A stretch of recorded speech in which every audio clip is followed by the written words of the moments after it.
n'est-ce pas, qui détaille tout votre, en fait, votre chimie là-bas. Prenez la Sourate 14, verset 30. Combien? Si combien est là ou bien qui est là? Sourate 14, verset 30. C'est ce qui montre que c'est faux, en fait. On ne chasse pas quelqu'un chez lui. Oh. Quand on chasse quelqu'un là, c'est ailleurs. La personne est perdue d'un autre endroit ailleurs. Mais comment on chasse quelqu'un, la personne se perd chez elle encore. Elle connaît chez elle. Si vous dites que le désert des parents, c'est en Égypte, elle est égyptienne. Pourquoi elle n'est pas partie chez elle là-bas? C'est faux et archi faux. Mais Abraham, le Coran fait donne une parole interpellatrice pour montrer que la situation était grave. Parce que Abraham a levé la main. Parce qu'il a déposé sa femme là. Il a su que c'est un endroit même, c'est pas la même chose. Mais comment toi tu prends ta femme qui est ivoirienne? Tu l'as déposée d'un endroit pas loin de la Côte d'Ivoire. Tu t'en vas même avec l'espoir, ça là, il va retourner dans son pays. Mais Abraham tend la main, il commence à appeler Dieu. Parce que où il est là, où il a laissé là, c'est un endroit qu'il ne maîtrise pas. Et la preuve est dans le Coran, la preuve est dans les récits extra-coraniques. Lisez-moi la Sourate 14 au verset 30. D'accord. Les gens balbutient pour qu'ils ne disent pas la vérité. Verset 30. Je fais Écoute, la lecture. très bien, mon frère. Et ils ont donné à Allah des égaux afin d'égarer les gens de son chantier. Dis, oui. Jouissez de cette vie, car votre destination sera le feu. Merci. Sourate 14, verset 30. Lis un peu en haut, hein. Lis un peu en haut. Où Allah dit Abraham a déposé sa famille dans un désert. Un instant, je vais te trouver le verset rapidement. On ne vous a pas bien expliqué, Wallahi. Je peux aller jusqu'au verset 25. Voilà, au verset 35, 36, 37. Écoute très bien, mon frère. 14, okay. 35. 35, ok. Et rappelle-toi, quand Abraham dit, ô mon Seigneur, fais de cette cité un lieu sûr et préserve-moi ainsi que mes enfants de l'adoration des idoles. Au verset 36. Arrête-toi là. Arrête-toi là. Il n'y a pas, même tu vas interroger les archéologues ou bien les paléontologues, même dans la prophétologie, il n'y a pas où les gens adoraient peut-être les idoles. On sait que les Égyptiens étaient beaucoup de magiciens. Mais l'endroit où on adore les idoles là, c'était où? C'était à la Mecque. Ça, c'est connu de toute l'histoire. Continue. Donc, Abraham est en train de faire la doigt à cause de cette autorité là. Il est en train de demander à Dieu parce qu'il sait. Continue la lecture. Oh mon Seigneur. 36. Oh mon Seigneur. Au verset 36. Au verset 36. Oh mon Seigneur. Elles ont égaré beaucoup de gens. Quiconque me suit. Au verset 36. Au verset 36. Oh mon Seigneur. Elles ont égaré beaucoup de gens. Quiconque me suit est des miens. Quant à celui qui me désobéit, c'est toi le pardonneur, le très miséricordieux.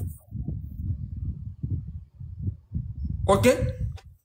Je vais au verset 37. Oh mon Seigneur, continue. Verset 37. Oh notre Seigneur, j'ai établi une partie de ma descendance dans une vallée sans agriculture, près de ta maison sacrée. Oh notre Seigneur, afin qu'ils accomplissent la prière, fais donc que se penchent vers eux les cœurs d'une partie des gens et nourris-les de fruits. Peut-être seront-ils reconnaissants. Je vais au verset 38. Arrête-toi là. Regardez les frères.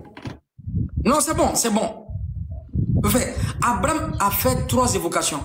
Vous savez que si un prophète il fait ces évocations-là, c'est qu'il y a un problème. Si on doit déposer quelqu'un chez elle, à la maison, à côté même de son territoire, et vous avez oublié une chose. À ce moment, c'est l'Égypte qui gouvernait le monde. En fait, si vous dites que tous les gens convergeaient vers l'Égypte, ils étaient riches, ils n'avaient pas de problème. En parlant encore des caravaniers qui quittaient en Palestine pour rentrer en Égypte, vers le delta du Nil là-bas. Mais si Abraham en train de faire cette évocation, c'est que l'endroit là, il y a toutes les causes pour mourir. Donc Abraham, comme c'est un prophète, il commence à faire 3 évocations. Allah, les dons, adorer beaucoup d'hommes. Allah, je laisse ma progéniture ici dans un désert sans végétation. Mais si c'est à côté de son pays, elle est égyptienne. On ne peut pas déposer quelqu'un en Égypte dans le même endroit et faire ces évocations-là. Mais ça contredit même la raison. Elle est à côté de ses parents. Est-ce qu'Abraham a besoin de faire ces évocations-là? C'est parce qu'elle était dans un désert loin de sa famille. Notamment la Mecque. Ça ne peut pas être en Égypte encore. J'ai marié une Égyptienne. Les gens, ils ont menti qu'il a chassé. On veut la chasser encore en Égypte.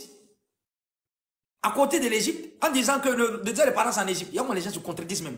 Donc le désert des parents c'est en Égypte. On la chasse en Égypte. Et Abraham se permet de faire ces évocations-là encore. Alors qu'elle est chez ses parents, elle est sur la terre égyptienne. Ça quoi? Ça quel sens les doigts? Cette doigt n'a pas de sens. Parce qu'elle est à côté même de la liberté. Est-ce que l'Égypte était un endroit, même s'il y avait le désert en Égypte, il y avait un coin, est-ce que l'Égypte était un endroit pauvre? Non. Abraham Agar est dans un endroit où il n'y a même pas de cause pour vivre. C'est le désert Arabie de la Mecque. Et ça se connaît dans l'histoire. Comment, la question que je vais te poser maintenant, comment on chasse une personne, on la ramène dans son pays, puis on doit la chasser, et Abraham se permet de faire des évocations pour dire que j'ai laissé ma famille dans un désert sans agriculture. Mon frère, l'Égypte était trop grand. Même si les gens voyageaient, Joseph même, ils l'ont jeté dans le puits là. Pas dans le désert, on l'a mis dans le puits même. Les caravaniers sont venus le prendre, ils l'ont ramené en Égypte. Comment une femme qui est dans le désert, il n'y a personne qui va là-bas, jusqu'à ce que c'est là venu pour faire sortir de l'eau. Si c'est vraiment en Égypte. Or, si on chasse quelqu'un dans son propre pays, si c'est vraiment en Égypte, pourquoi Abraham se permet de faire toutes ces évocations alors que l'Égypte ne manquait pas de choses, ne manquait pas d'agriculture? C'était un endroit qui n'était pas en Égypte. Mais comme ils ont écrit, vous ne comprenez pas. Essayez de prendre les textes et puis avoir la jugement, vous allez comprendre. Et le Coran le dit ici, les récits et ça Coran le disent. Le fait que le Coran l'a dit dans la sourate 14, au verset 36, 35 à 37, et bien à 38, le hadith ici, le prophète détaille de fond en comble ici. C'est un long récit. C'est le livre de l'imam Nawawi. Je vais lire un peu quelques paragraphes, vous allez voir.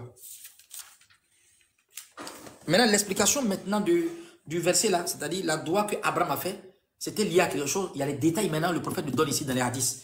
Ibn Abbas rapporte, Abraham vint avec son épouse Agar, la mère d'Ismaël, avec son fils Ismaël, qu'elle nourrissait de son sein. Il les installa près de la Kaaba. Près de où? Près de la Kaaba. Depuis que la Kaaba est en Égypte ici. On vous a menti au fait. Au pied d'un grand arbre au-dessus. Et là maintenant, l'eau des âmes, arrête. Il n'y avait alors personne à la Mecque. Comme il n'y avait pas d'eau, il la déposa donc et la laissa près d'elle un sac. Et Ismaël le suivit et lui dit, oh Abraham, où vas-tu ainsi en nous laissant dans cette vallée? Mon frère, si on la dépose, n'est-ce pas, dans son pays, pourquoi il se permet de dire, Abraham qu'elle a déposé, Abraham a donné d'eau, hein? Contrairement à la Bible, on dit qu'il a chassé, il n'est pas parti, c'est les deux qui sont partis d'un endroit, c'est faux. Abraham est parti à eux quand dans l'endroit, parce que c'était un plan de Dieu. Abraham a donné d'eau, parce que Dieu dit de les laisser là-bas. C'est là la nation arabe va venir. Il les laisse là-bas maintenant, il s'en va. Et elle, c'est Agar dit. C'est chaud. S'il était dans son pays, elle n'allait pas se permettre de dire ça. Elle va dire, bon, tu t'en vas, non? Je vais partir chez mon papa. Mais elle n'a pas dit ça. Est-ce qu'elle dit? Oh Abraham, où vas-tu?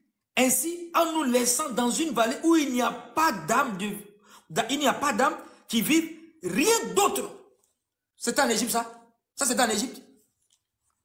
Elle lui répéta plusieurs fois sans qu'il ne tournât vers elle. La femme a commencé à insister. Abraham, il a la certitude, elle dit Yakin al-Basura. Il a l'extrême conviction sans preuve. Il sait que c'est un plan de Dieu. Dieu va faire sortir un secours ici. Donc il s'en va. C'est fort. Il laisse sa femme. C'est difficile, mais il doit partir. Abraham n'a pas rien derrière.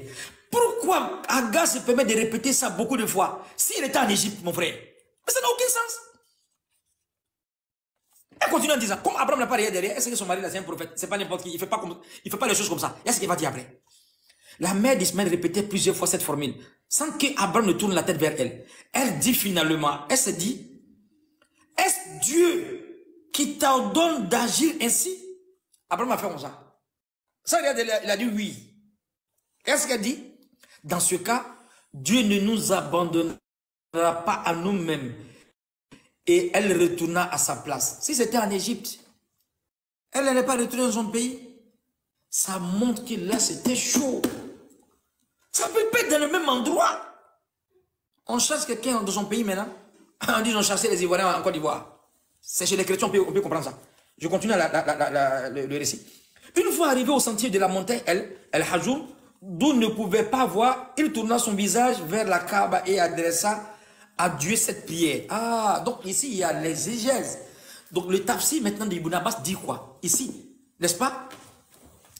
L'invocation qu'il a faite dans la sourate 14 que le frère a lu au verset 37 à 38, où il a levé la main, il nous donne maintenant l'endroit. Comme il ne peut pas rien derrière elle, il est parti, la femme a insisté, il n'a pas rien derrière, il est parti.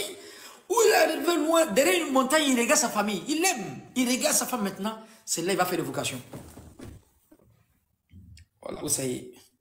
Une fois arrivé au centre de la montagne, il est parti, il est arrivé dans une montagne, à côté d'une montagne, d'où ne pouvait pas voir, où la femme ne peut pas le voir maintenant, où on ne pouvait pas le voir. Il tourna son visage vers la Kaaba et adressa à Dieu cette prière. Là, il a regardé la Kaaba maintenant.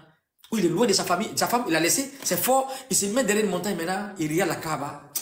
Ah, il a laissé une de mes parties ici. Attends, je vais évoquer Dieu maintenant. C'est là la prière.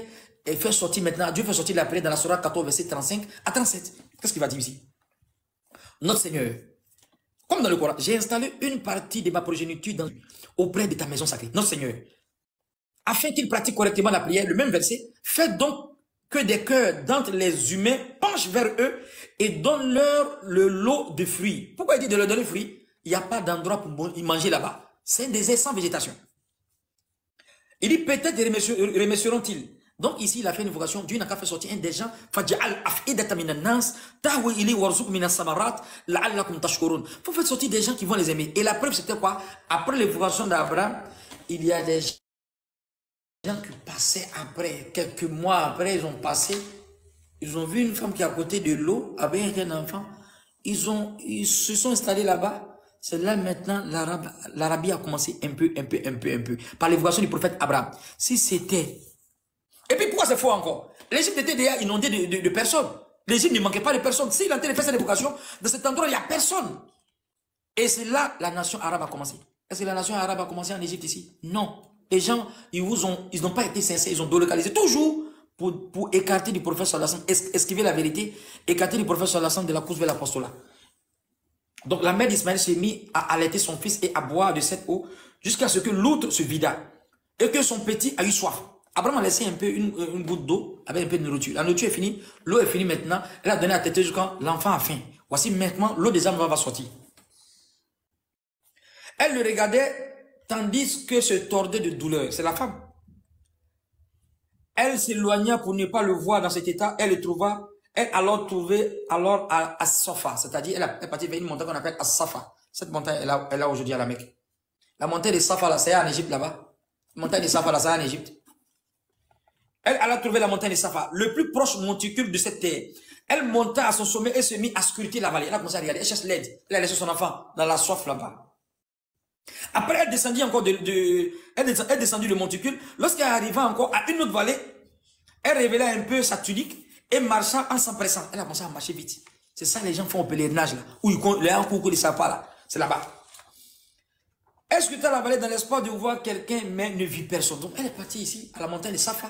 Elle cherche, elle ne voit pas. Elle cherche l'aide. Elle descend encore de la montagne. Elle va encore à la montagne de Marwa. Elle monte encore, elle cherche. Donc elle fait un va-et-vient 7 fois.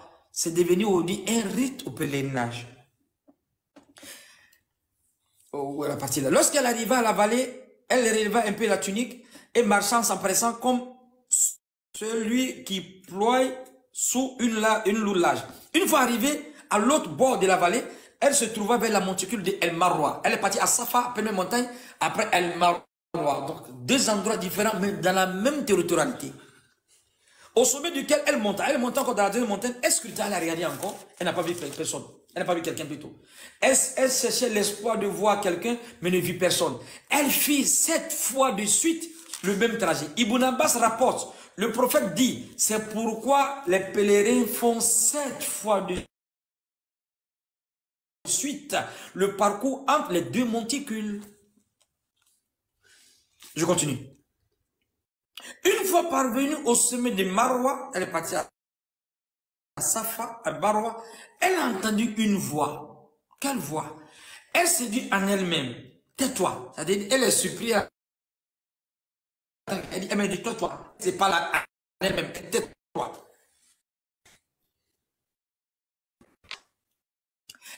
Elle adressa à nouveau l'oreille et entendit encore la même voix. Elle dit, d'où venait ce pays. Maintenant que tu t'es fait entendre, aurais-tu de quoi me couper? Regarde comme ça. Alors, c'est alors qu'elle vit l'ange. Elle avait dit, l'ange. Depuis quand, dans l'histoire ici, l'ange est ici en Égypte, ici, pour un puits. Ça ne répond même pas à la théologie, ça dit même la théologie, puis la paléontologie. C'est alors qu'elle vit l'ange à l'endroit actuel du puits des Zamzam. Elle se mit à fouiller, il se mit à fouiller la terre avec son talon. C'est l'ange qui est venu de la terre. L'endroit, il n'y avait pas pu avant. Salam alaikum. Dans d'autres versions de son aile, d'autres versions de son talon. Il était sur un cheval. jusqu'à ce que l'eau apparut, jusqu'à ce qu'elle a fait sortir l'eau. Agar se mit à élever au bassin autour de l'eau. Ça, tu bugs. Je peux continuer? Ça bug chez toi. Donc, ça fait que ça s'entrecoupe, on n'entend pas bien. Vous m'entendez? Ah bon? Ça bug, oui, ça bug.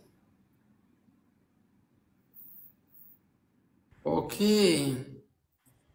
D'accord, Oustaz, ça bug, mais Je sors puis je reviens ou bien? je voulais... Attends, Douanet, pardon. Douanet, attends. Douanet, on est en train de régler un problème de bug. Tu veux poser question. Et peut-être il va même pas entendre. C'est qu'il va revenir. Mais dans ton récit même qu'il a fait là, il y a beaucoup de contre... C'est pas ça le problème. Il va revenir. Et puis j'allais lui dire pourquoi ces deux montagnes, Asafa et Marwan, ont été nommées Asafa et Marwan. Ces noms-là, j'allais dire d'où sont quittés ces noms-là selon les exégètes musulmans. Ça n'a rien à voir avec ce qu'il entend de raconter là. Il sera là, papa. Il n'a qu'à venir. Il sera là. Il n'a qu'à venir. Faut mettre ton corps au frigo, Douanet. Mets ton corps au frigo, pardon. Je suis très pressé de l'attendre. Doigt, s'il te plaît, moi je pense que, écoute-moi, Doigt, excuse-moi. Moi je pense que au lieu de toujours chercher à vouloir faire un débat là, il faut t'asseoir, écouter. Tu sais, l'écoute là, c'est important. Hein? Écoute, peut-être dans ça là, il y a quelque chose que tu confonds qui t'échappe. Quand tu laisses le gars est fini, tu vas voir que peut-être que ce qu'on t'a appris même sur le Google là, ne va pas. Faut éviter ça en fait. Quand tu viens dans un forum là, je pense que assieds-toi et puis écoute. Peut-être que ce qu'on te dit là-bas, là, ceux qui sont en train de te dire là, ils ne connaissent rien de l'écriture. Rien. Ceux qui viennent parler dans ce panel là, ils ont étudié l'écriture. Le cheikh Aziz Khan là, il a étudié. Donc quand il vient, il parle là, il ne parle pas pour lui-même, mais il parle en conséquence de cause.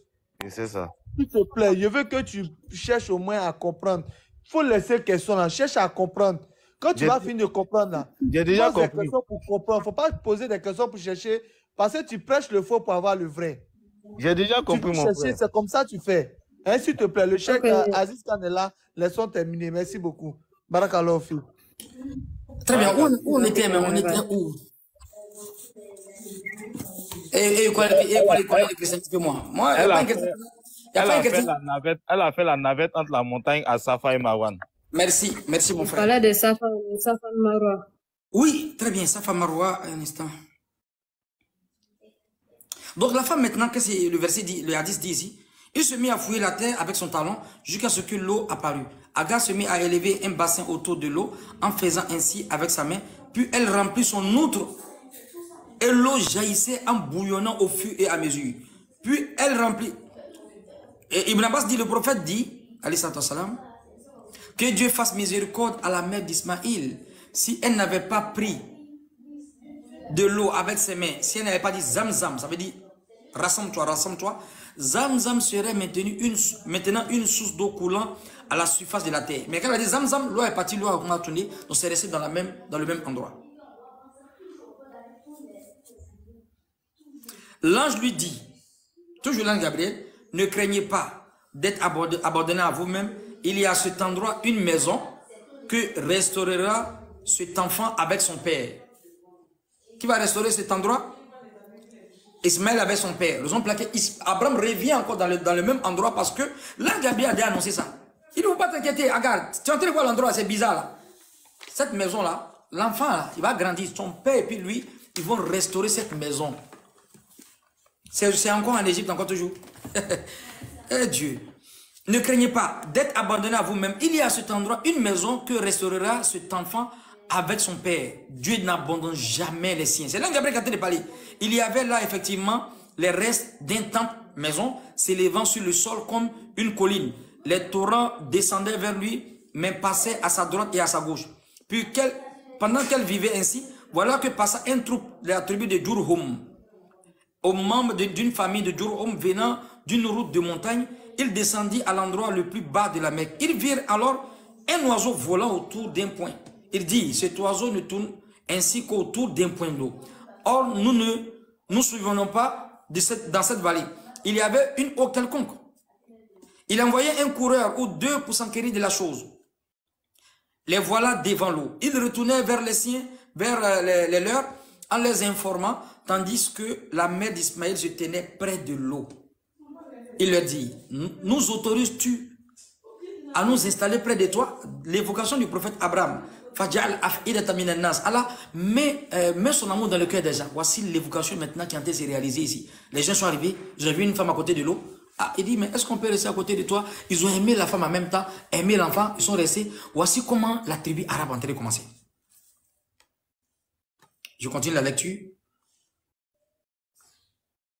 Elle dit oui, mais vous n'avez aucun droit à l'eau. C'est normal, parce que l'eau, là, c'est sa propriété. C'est son miracle, c'est son sacrifice qui a fait que Dieu a envoyé l'eau. Elle connaît, l'ange est venu taper l'eau, donc l'eau lui appartient. Elle dit, vous n'avez pas le droit sur l'eau. Qu'est-ce qu'ils ont dit? Nous autorises-tu à nous installer près de toi? Elle dit, oui, mais vous n'avez aucun droit à l'eau. Il dit, c'est d'accord. Sinon, Ibn Abbas, le prophète, a dit, cela se passa au moment où la mère d'Ismaël avait besoin de compagnie pour l'aider à supporter la solitude. Donc, ça arrive d'un moment où il y a l'autre qui est là, l'enfant est là, mais elle ne peut pas rester seule, elle a besoin de solitude. En même temps, Dieu dépêche un groupe qui se promenait là, une caravane se promenait. Là, ils ont aimé cet endroit. Ils disent, non, on va rester ici aussi. Pourquoi ne pas continuer? Voici comment la nation arabe en télé émerger, en fait, se fructifier. Ils campèrent donc et envoyèrent à leur tribu qui se vint joindre à eux. Ainsi, il y a eu à cet endroit plusieurs familles. L'enfant devient un jeune homme et apprit d'eux à parler l'arabe. Quand il grandit, il remarquait sa noblesse et il est plu. Une fois pubère, il le mariait à l'une de leurs filles. Entre-temps, mourut la mère d'Ismaël, alayhi salam. Abraham arriva après le mariage d'Ismaël pour prendre les nouvelles de ceux qui les avaient laissés. Si c'était dans le même endroit, pourquoi Agar se permet de mourir en Égypte? Elle vit en Égypte, elle cesse de l'être en Égypte et elle meurt en Égypte sans pourtant retourner chez son papa. Ça c'est fort. C'est-à-dire, je suis ivoirien, on me chasse encore, je viens en Côte d'Ivoire, je ne suis pas trop loin de mon pays, même si je suis dans la forêt, la savane, et puis je vois que mon papa est roi là-bas. Je ne suis pas une fille qui est, comment on appelle ça, une fille, comment on appelle ça, orpheline. Dans ça encore, elle ne prend même pas l'engagement de se retourner chez sa famille, qui est en Égypte, si le gars est en train de dire ça, et puis elle accepte de rester là, de vivre là, de mourir là. Le frère, si c'était en Égypte là, non, c'est pas possible. Ça contredit même la raison, ça contredit l'histoire. Voici la vraie version du Coran, selon laquelle Allah Ta'ala il revient avec cette histoire. Parce que les gens ont menti. Donc la prophétologie s'étudie. Il faut avoir une connaissance historique, une connaissance événementielle, une connaissance contemporaine pour les, qu'on appelle ça, une connaissance événementielle pour les contemporains, une connaissance historique pour les non contemporains, ceux qui ne vivent pas là-bas. Et puis une connaissance géographique. Ici, on vous a trompé. C'est la même chose qu'on fait à Paran. Ils ont fait, comme on appelle ça, au mont Sinaï. J'ai parlé de la spéléologie la dernière fois, l'importance des montagnes. Demain, je vais terminer, Inch'Allah. Donc d'autres croient que la même chose comme ça que le mont Sinaï se trouve en Égypte ici. Donc ils ont mis le mont Sinaï en Égypte. Ils ont mis le désert de Paran encore en Égypte. Alors que quand tu vois la prophétie, même dans Deutéronome 33, verset 2, que la sœur Khadija Ali, à lui plutôt, Dieu est venu de Sinaï, il s'est levé de Sir, il reste dans le mont Paran. Donc c'est comme si Paran et puis Sinaï sont dans le même endroit. Non, ça ne peut pas être dans le même endroit. Même si c'est, tu vas dire que c'est la région, ici, il s'agit là de Moïse, il s'agit là de Mohamed, il s'agit là de qui? De Jésus. Donc ici, quand tu es en train de dire ici, c'est-à-dire le mont Paran se trouve en Égypte ici, c'est faux et archi-faux. C'est faux et archi-faux, ça contient l'histoire. Bon, comme c'est écrit, bon, moi j'ai donné les deux enseignements, à toi maintenant de te poser des questions. Sinon, c'est pas possible qu'on chasse quelqu'un chez elle. Ce n'est pas possible qu'on chasse quelqu'un chez elle. Et puis elle reste là en bas. Eh ben, je connais l'endroit. Parce que quand on chassait, quand Abraham partait avec, Abraham a pris sa femme. Elle n'était pas trop petite, elle était déjà puberte. Donc elle connaissait l'Égypte. Elle sort de l'Égypte, elle vient avec son mari, tout voulait en Irak.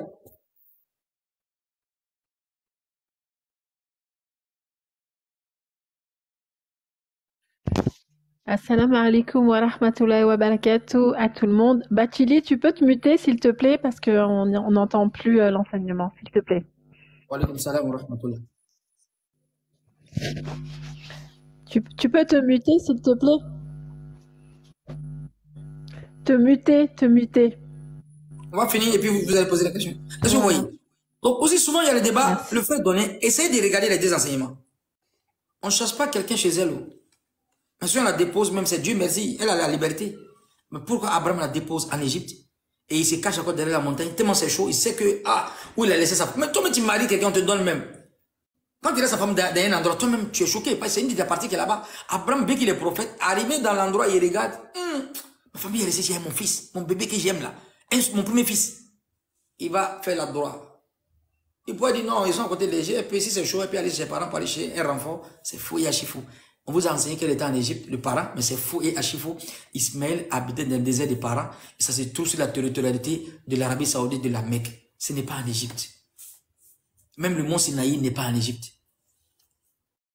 Ils ont troqué l'histoire. Et ils sont habitués à troquer l'histoire. Il y a un savant ici, un savant égyptien, orthodoxe chrétien. Il connaît bien le Coran. C'est pas Zacharia Boutros, un truc comme ça. Il dit ça aussi, mais les gens l'ont contredit, c'est faux. Donc il ne suffit pas de prendre quelque chose pour mettre dedans, pour dire c'est vrai, non. Il faut regarder la territorialité, regarde en fait la traçabilité, et tu vas comprendre qu'au fait, on est en face d'un plagiat. Donc comme ils sont habitués à mentir sur les prophètes, ils sont habitués à falsifier les récits, ils ont falsifié en fait le territoire, toujours pour ne pas qu'on sache, c'est tout ça, pour ne pas qu'on voie Mohamed, c'est tout le problème. On dit déjà les parents c'est en Égypte ici, mais c'est faux. Ça ne peut pas être la vérité. Donc Abraham il fait une doigt alors qu'il a sa famille, la femme elle est égyptienne, et puis elle dit à Abraham pourquoi tu nous laisses ici? Elle ne connaît pas l'endroit. Moi tu me chasses, tu m'envoies encore de voir, mais tu m'as sauvé, je prends ici, je prends la voiture, je rentre directement à Abidjan. Et elle dit encore, tu nous as envoyé ici pourquoi? C'est Dieu qui nous dit de nous envoyer ici. Dans tout ça là encore, elle est toujours en Égypte, le désert des parents en Égypte. C'était pas en Égypte. Le désert des parents se trouve en Arabie Saoudite. Les gens ont caché. Et il y a quelque chose qui me plaît. On dit il devient tireur d'arc. Lisez Genèse 21, verset 20 à 21. Lisez ça s'il vous plaît. Genèse 19, verset 20 à 21. Genèse 19, verset 20 à 21. Exactement. Genèse 19, exactement. C'est ça, non? Genèse 21, verset 19 à 20. Qui peut nous lire? Mon frère, ça c'est ton chapeau de guerre. Hein. Tu vois, quelqu'un Mohamed n'est pas un prophète. Nous, on n'a pas besoin que tu crois ou que tu ne crois pas. Allah dans le Coran, dans la sourate où il parle des hypocrites, il dit إذا جاء المنافقون قالوا إنك رسول الله والله يعلم إنك لرسوله والله يشهد إن المنافقين لكاذبون. Les gens ils disent que tu es un messager. Allah même sait que tu es prophète. Et Allah atteste que les hypocrites sont des menteurs. Allah dit les gens qui ont mécru, ils disent que le prophète n'est pas un messager. Entre le frère qui a écrit les abeilles Billy là. Allah dit les mécréants, ils disent que le prophète n'est pas un messager. Qu'est-ce qu'Allah dit? Dit, Allah me suffit témoin contre vous et moi et ceux qui ont reçu le livre. Pourquoi? Dieu dit de prendre des témoins, de faire Dieu comme témoin et ceux qui ont reçu le livre. Parce que celui qui a reçu le livre, s'il a reçu le livre, connaît la Torah, il ne peut pas dire que le prophète n'est pas un messager. Il ne peut pas. Mais comme d'autres ont reçu les livres falsifiés, ils sont embrouillés. Donc, quand il dit que le prophète n'est pas messager, Dieu ne parle pas de toi là-bas. Tu n'as pas reçu le livre. Tu as reçu un livre qui a été falsifié. Ils ont fait un copier-coller de 66 auteurs. Donc, tu ne te retrouves pas. Il y a un fossé dans votre connaissance. C'est ce qui fait que tu dis que le prophète n'est pas un prophète. Kul kafa billahi shahidan bayni wa baynakum, dit Allah me suffit témoin contre vous et moi wa ma indahu ilmul kitab, et ceux qui ont reçu les livres. C'est pas ceux qui ont reçu les livres falsifiés, ceux qui ont reçu les livres, la Torah et l'évangile, le vrai livre. Donc là-bas, il n'y a pas le balbutiement là-bas. On ne fait pas la langue de bois là-bas. Et oui. Et Genèse 21, verset 19 à 20. Si on peut lire. Kader, il faut lire ça, s'il te plaît. Genèse 21, verset 19 à 20. Lis d'abord le verset 19. Genèse 19, je ne comprends pas. Genèse 21 au verset 19 d'abord. Ok. Genèse 21, verset 19. 19, ok. Genèse 21, le verset 19. Dieu lui ouvrit les yeux et il vit un petit puits. Elle alla remplir d'eau lourde et donna à boire à l'enfant. Au verset 20, Dieu fut avec l'enfant qui grandit, habita dans le désert et devient tireur d'arc. Dieu fit avec l'enfant qui grandit, habita dans le désert. Il habita dans quel désert? Continue. Il habita dans le désert de Paran. Et devient puis une femme du pays d'Égypte. Exactement. Donc, il habitait dans le désert de Paran. Il devient tireur d'arc. Voilà, tireur d'arc, ça c'est la qualité des Arabes. C'est la qualité des Arabes. Le prophète passait un jour, il a vu les Arabes sont tirés à l'arc. Bien que vous allez voir dans certains récits où les gens avaient l'arc. Mais quand on parle de sang des tireurs d'arc, il s'agit là des Arabes. Oui, les Juifs tirent à l'arc aussi. Mais la qualité des Arabes, c'est le tireur à l'arc. On a la Bible fait mention ici, il devient tireur d'arc. Et le prophète, il passait vers une tribu, la tribu des Aslamites. Il a vu les Sahabas sont s'entraîner à tirer à l'arc. Ça, c'est connu de tous les gens. Les Arabes, c'est les musulmans, ça. Et le prophète dit, il dit, toutes tes pètes des temps, sauf 3 choses. C'est-à-dire en dehors de la prière, en dehors de la motivation, Inch'Allah, de la religion et tout ça, dans les bonnes actions. Tout ce qu'on fait, c'est une pète des temps, sauf 3 choses. Premier, la natation. Le fait de nager. Pourquoi le prophète dit pas une pète des temps? Parce que ça peut te servir à quelque chose. Tu apprends à nager, c'est un sport qui est complet. Quand tu vas arriver dans un moment où tu seras dans une situation difficile, s'il y a l'eau, tu peux aider les gens. Donc, apprendre à nager. Le prophète dit, il y a 3 choses qui sont pètes des temps, en dehors des bonnes actions, sauf 3 choses. Et là, c'était, maintenant, là, on rentre là dans la compréhension sportive même. Et il y a les sports même dans le Coran, il y a les sports dans l'islam. On fait une thématique, le sport dans l'islam. Vous allez voir beaucoup de prophètes, et tous sont sportifs. Moïse, ils sont sportifs. C'est des gens qui avaient la force. Ils avaient des activités sportives, soit ils marchaient beaucoup. Donc, premier, le prophète dit la natation. Deuxième, le prophète dit celui qui s'amuse avec sa femme. Parce que ce n'est pas une perte de temps. Ça va augmenter l'amour en eux. Et troisième, celui qui tire à l'arc. Il dit les 3 choses ne sont pas perdues. Lui qui est en train de faire les 3 choses, il n'est pas en train de perdre son temps.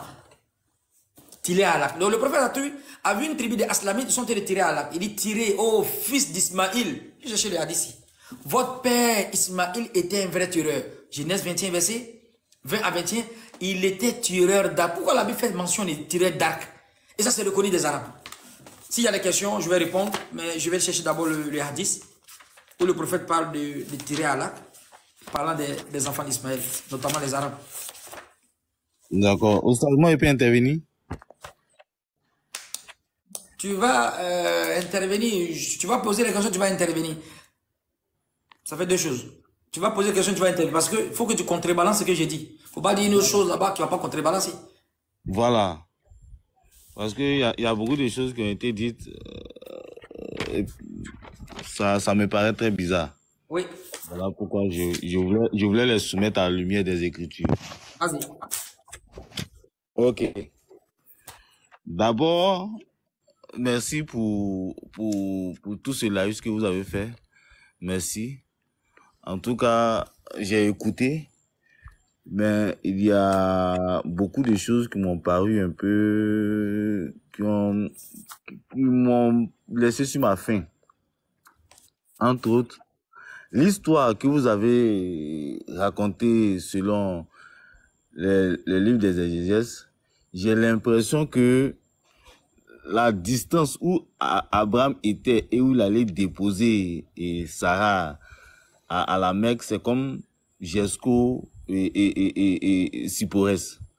Moi, quand j'ai vu ça, tout de suite, ça m'a fait rire parce que on parle de Canaan où Abraham habitait jusqu'en Arabie Saoudite. C'est pas des petites distances. Cette distance, Abraham la parcourt en pied. Il peut faire au moins 60 ans en train de parcourir cette distance à pied. La distance où Abraham habitait de Canaan jusqu'en Arabie Saoudite à la Mecque, c'est une distance à vol d'oiseau de 2200 km. Donc, en 2200 km, on ne peut pas parcourir ça comme on quitte Jesco pour aller jusqu'à la Cypresse en aller-retour. Non, c'est pas possible. Même si c'était des hyper sportifs. Maintenant, on va revenir à la Bible. Dans Genèse 10, dans Genèse 12 du moins. Genèse 12, on nous mentionne là-bas qu'il y a eu une famine dans le pays où Abraham était. Et on dit, Genèse 12 à partir du verset 10, il fut une famine dans le pays. Et Abraham descendit en Égypte pour y séjourner, car la famine pesaient lourdement sur le pays. Comme ils étaient sur le point d'entrer en Égypte, il dit à sa femme Saraï, écoute-moi, le sais-tu, je sais que tu es une belle femme. Quand les Égyptiens te verront, ils te diront, c'est sa femme. Une belle femme. Je m'arrête là. Je sais que tu es une femme de figure. Ok, non, je m'arrête là. Je vais montrer tout simplement que la Bible nous dit que de Canaan n'était pas loin de l'Égypte.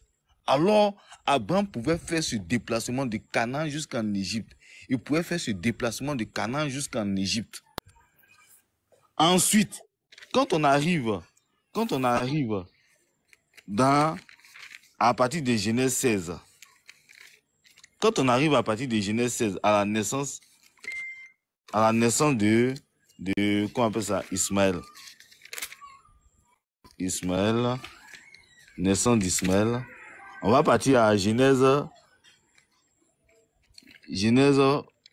21, rapidement. Genèse 21. La Genèse 21. Le verset combien? La Genèse 21 même. 21 jusqu'au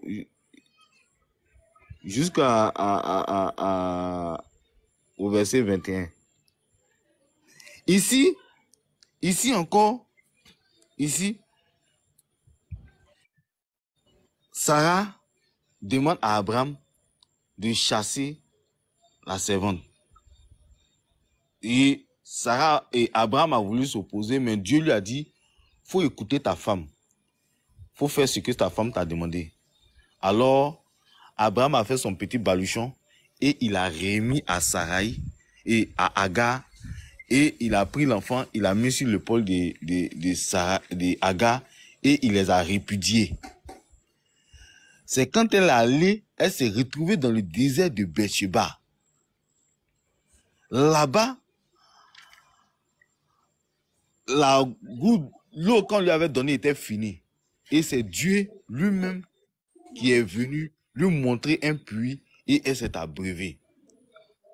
C'était dans le désert de Beersheba. Ensuite, ils ont retrouvé le chemin jusqu'à ce qu'ils soient arrivés dans le désert de Paran.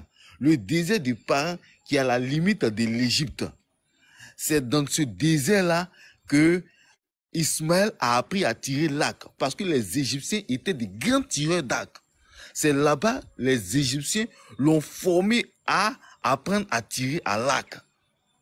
Et c'est en Égypte que sa mère est allée lui chercher une femme. L'Oustaz nous fait sortir un verset comme si un bouquin, une histoire, comme si Abraham s'est levé d'une distance de Jesco à la Cypresse, il allait déposer les enfants et il est revenu à la Jesco. Après encore, il est retourné à la Cypresse pour voir. Non! Attends, je viens. Excuse-moi. En fait, non, c'est ce que je t'ai dit avant que le professeur Aziz Khan ne reprenne la parole. En fait, il faut t'asseoir, il faut écouter ce qu'il dit. Est-ce que tu as compris ce qu'il disait? Si tu avais compris, tu n'allais plus revenir dessus. Si tu avais vraiment compris, où je t'ai dit, il faut prêter l'oreille pour écouter l'enseignement. Je te jure que si tu avais compris, tu t'étais assis disposé à comprendre, tu n'allais plus revenir sur ça. Parce qu'il a expliqué clair et net. Il a été très pointu, même sur les virgules. Il a bien expliqué. Là, tu reviens encore, tu es en train de nous emmener en arrière. En fait, si tu n'es pas disposé à essayer de comprendre, en fait, où tu es là? Quand il part, tu attends un piège. Quand il dit quelque chose, tu prends un truc, tu soulignes. Et après, tu es venu, tu ne vas jamais comprendre. Il faut te disposer à chercher à comprendre. Même si tu veux faire un débat là, il faut chercher à comprendre d'abord. Quand tu finis de comprendre, tu vas faire tes propres recherches et tu viens maintenant, tu compares maintenant toi-même ce qu'il a dit et puis ça. Et puis après maintenant, si tu as vraiment la certitude que tu as vraiment raison, tu viens maintenant chercher à faire un débat. Mais dans ce cas-là, tu ne vas jamais comprendre. Tu vas toujours chercher à nous induire, à nous mettre en retard. Parce que nous on est là. On cherche à toujours chercher à apprendre auprès du professeur. Parce que quand il vient nous donner de l'enseignement, ça amplifie notre foi. Mais si toi, tu es là, tu es en train de tout nous mettre en arrière, Demain, on va perdre le temps sur des choses qui n'ont pas vraiment d'importance, qui n'ont pas de sens. S'il te plaît. Je juste posé une question avant que tu ne continues. J'ai une question. Écoute aussi mon enseignement. Non. Voilà. Je vais pas te bloquer. Je vais poser une question. Parce que tu as dit quelque chose là. Là, ça va avec toi, ta logique. Hein. Tu dis que, je dis que Abraham s'est déplacé comme d'un endroit, peut-être Yopo, ou bien Jesco. C'est toi qui les fait déplacer, ou bien c'est Dieu qui les fait déplacer. Quand Dieu a fait déplacer le peuple de Moïse, là, le temps qu'ils ont pris là, ça dépendait de toi. Là, tu vas avec toi ta compréhension. Si tu es peut-être, je vais pas dire faible de foi. Si tu penses que c'est pas possible sur toi, c'est possible sur Dieu. Les prophètes là, ils ont la force de 40 personnes. Ça, c'est de 1. Tu penses qu'ils ont la taille et puis la force comme nous? Non. Est-ce que le Coran dit, bien les récits extra-coraniques disent, ou bien même la Bible dit qu'ils ont fait un séjour d'un jour? Est-ce que moi, je te dis qu'il est pas là de boire, même jour, puis il est revenu? Pourquoi tu ne veux pas croire que c'est un voyage? Donc ça, c'est ton problème. Ça, c'est une compréhension des prophètes. Là, ça te sied pas. Ça dit, chez toi, ça peut pas se faire. Mais Moïse a marché avec son peuple. Là, ils ont pris en fait un train, ils ont pris un métro. Non. Ils ont marché dans le désert pendant combien? Pendant 40 ans, à terre promise. C'est avec quel moyen de transport? 40 ans. Jusqu'à d'autres sont morts là-bas. Dieu fait de ça, la nourriture du ciel, il mange. Pourquoi là-bas, tu m'as dit c'est impossible? Les enfants naissaient. Habille-toi avec les enfants. Elle disait ça. Chaque enfant qui naissait pas, ils avaient un désert, il n'y avait pas d'habits. Les enfants grandissaient avec les habits là. Même habits qui sont nés avec ça. C'est-à-dire, il y a une bénédiction seigneuriale que Dieu a fait aux enfants d'Israël. Les gens n'ont jamais vu ça. Un nourriture qui est en haut, il mange. Elle mène au salwa. C'est-à-dire du pain grillé, du pain avec de la viande rôtie. La caille, la viande des cailles. Ça te rajeunit en même temps. Les gens, ils font des pommades à Saoudi, des produits cosmétiques. Si Dieu a fait ça, ils ont fait 40 ans dans le désert. Pourquoi toi, ça te gêne si Abraham s'en va, s'il a fait 1 mois, 2 mois? Toi, tu as quel problème dans ça? Mais si toi, dans ta logique, si tu n'acceptes pas ça, Dieu, il te dit qu'ils ont bougé. Mais toi, tu irais à la distance et puis tu compares. Moïse, avec les enfants, avec les femmes, ils ont traversé la mer là. Pourquoi Dieu n'a pas envoyé bateau? Ça, c'est pas ton problème, mon frère. Donc, tu fais un débat, ça, c'est un débat avec toi, ton intellect, avec toi, ta compréhension. Sinon, ça ne force pas le récit. Tu n'es pas en train de contredire quelque chose. Tu donnes des choses et puis tu n'appuies pas. Moi, je donne des détails. Quand tu dis que Abraham, les Égyptiens, ils sont reconnus dans tirer à l'arc, mais je tombe des nuées. Tu dis ça d'où? Tu dis ça d'où? Que les Égyptiens, ils sont forts à tirer à l'arc. C'est faux et archi-faux. Même les Juifs me tirent à l'arc que les Égyptiens. Là, de tirer à l'arc, ce sont les Arabes. C'est faux, ce sont les Arabes. Tu peux interagir, je ne peux pas bloquer. Je peux continuer? Voilà. Non, assalamu alaikum wa rahmatullahi wa barakatuh à tout le monde. Bonsoir aux chrétiens et aux autres communautés. Alors, Douana, depuis tout à l'heure, on te laisse parler. Je pense que tu n'es pas tout seul. Tu as vu, en fait, que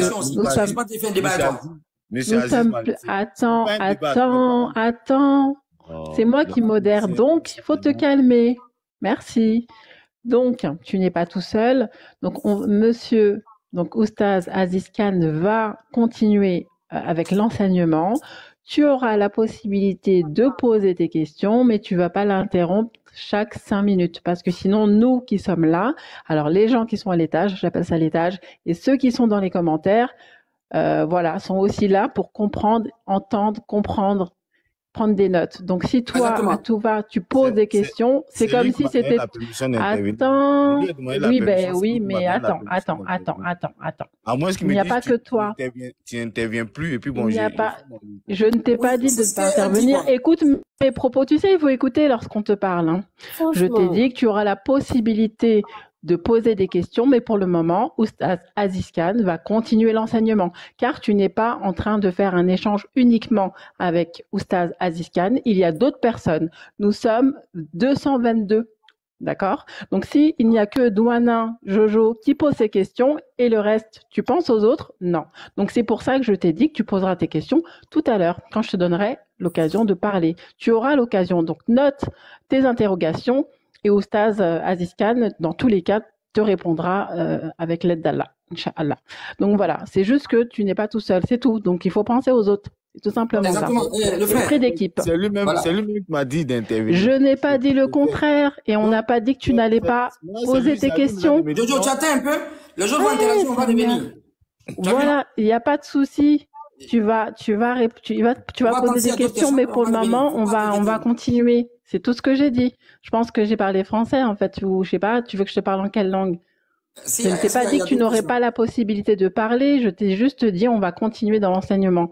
Parce que voilà, les gens commencent à avoir sommeil, voilà. Parce que c'est juste 2 personnes qui s'expriment. Donc, attends un peu, tu auras l'occasion de poser tes questions. On ne t'a pas dit que tu ne poseras pas de questions. Est-ce que là, tous les jours, tu es là sur le live de Cheikh Adam, est-ce que quelqu'un te mute? Est-ce que quelqu'un t'empêche de parler? Non. Tu auras cette possibilité-là, mais tu peux patienter un peu. C'est trop demandé? D'accord, ok, j'ai fait mon micro, mais je vais juste lui poser une question et puis j'ai fait mon micro. Quand le peuple d'Égypte et quand le peuple d'Israël est quitté en Égypte, ils sont partis s'installer où? Et ça fait...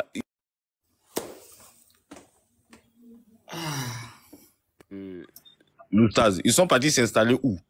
Oui, je vais te répondre ça demain. J'avais commencé mais jeudi passé. Tu as posé une belle question.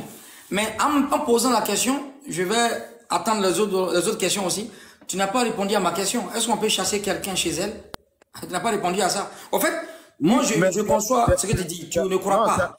Voilà, donc, on va laisser ça. Moi, je vais continuer. Et puis, de cœur m'a coupé. Sinon, c'est à là j'arrivais. Oui, ben, on va continuer. Donc, tu l'as... On continue. Mon explication, comme Kader a dit, tu ne crois pas à ça. Donc, tu as ton explication. Il n'y a pas de souci. On va revenir avec les questions après. Tu n'es pas obligé de croire. Moi, c'est juste une démonstration que j'ai faite. Est-ce que tu vois? Ok. Demain, tu vas savoir où ils étaient. J'avais déjà commencé hier.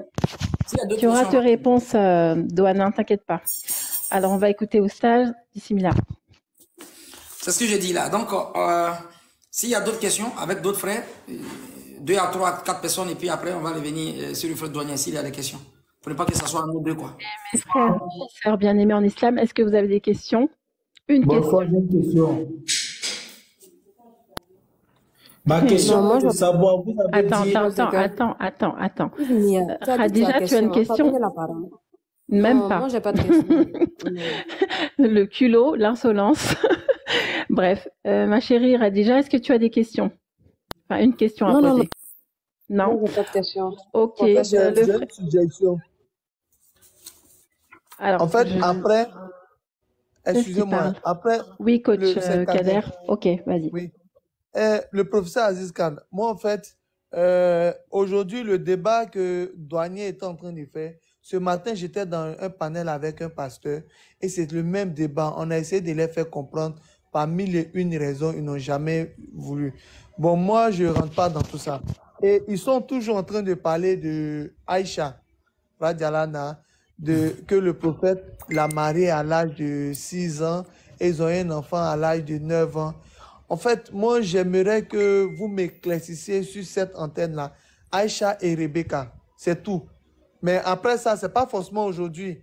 Mais c'était juste ça, quoi. Donc, Barakallahu fik. Merci beaucoup. Alors, Oustaz Aziz Khan, est-ce que tu veux répondre ou est-ce qu'on garde ça sur le côté pour le moment? D'accord, bismillah. Merci, le frère Kader. Très bien. Au fait, c'est un problème, hein, c'est un problème. Parce que si on veut faire la même chose, ils savent qu'il y a des versets où Jésus, selon eux, n'est-ce pas, où Jésus a mis sa salive, ou bien il a mis sa bouche dans la bouche d'un homme, comme un homosexuel. Ils savent qu'il y a des versets comme ça dans la Bible. Est-ce qu'ils savent ça? Bon, ils répètent toujours, c'est devenu pas le prophète a marié Aïcha à 6 ans. Ça n'a jamais été à 6 ans. Aïcha avait une soeur qui s'appelle Asma. Bon, ça, on va faire une thématique dessus aussi. Ce sont les calculs qu'on fait. Le prophète a marié Aïcha à 19 ans. Pas à 6 ans. Pas à 6 ans, hein. Au fait, quand les Arabes disent 6, là, le 10 est inclus. On a toujours expliqué ça ici. Ça, c'est la coutume idiomatique arabe. Tu vas payer mouton tout à l'heure, là. On dit c'est combien, on dit non, c'est 200. Tu vois, c'est 200 francs. C'est 200 000, ils parlent. Les Arabes savaient ça. Quand arrivé à 10, il ne dit même pas le 10, il peut dire 6, bien 7. Le 10, il compte les dizaines, ça a été dit plusieurs fois. Ça, c'est connu chez les Arabes. Et ils ne comprennent pas. Comme c'est écrit, comme Bukhari a dit, Muslim a dit, c'est Nasira. Le prophète n'a jamais marié à 6 ans.